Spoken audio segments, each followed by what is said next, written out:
નવી દિલ્હીના IGI airport પર નશીલા પદાર્થોની દાણચોરીનો મોટો પ્રયાસ નિષ્ફળ બનાવવામાં આવ્યો છે. 9 અને 10 જૂનની મધ્યરાત્રિ દરમિયાન ટર્મિનલ 3ના ઇન્ટરનેશનલ ડિપાર્ચર વિસ્તારમાં CIW ટીમની રૂટીન દેખરેખ અને બિહેવિયરલ પ્રોફાઇલિંગ દરમિયાન શારજા મારફતે અમાન જતા એક મુસાફરનું શંકાસ્પદ વર્તન ધ્યાનમાં આવ્યું હતું. ત્યારબાદ મુસાફરને XBIS ગેટ નંબર 05 પરથી રેન્ડમ સ્ક્રીનિંગ માટે મોકલવામાં આવ્યો હતો.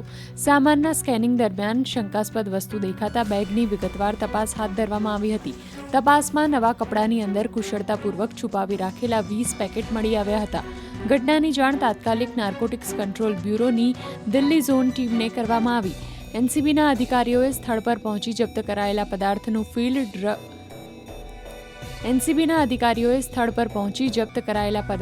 ફિલ્ડ ડ્રગ ટેસ્ટ કર્યું હતું, જેમાં તે હશીશ એટલે કે ચરસ હોવાનું સામે આવ્યું હતું. જપ્ત કરાયેલા 20 પેકેટનું કુલ વજન 4.411 કિલોગ્રામ હોવાનું નોંધાયું છે. ત્યારબાદ NCB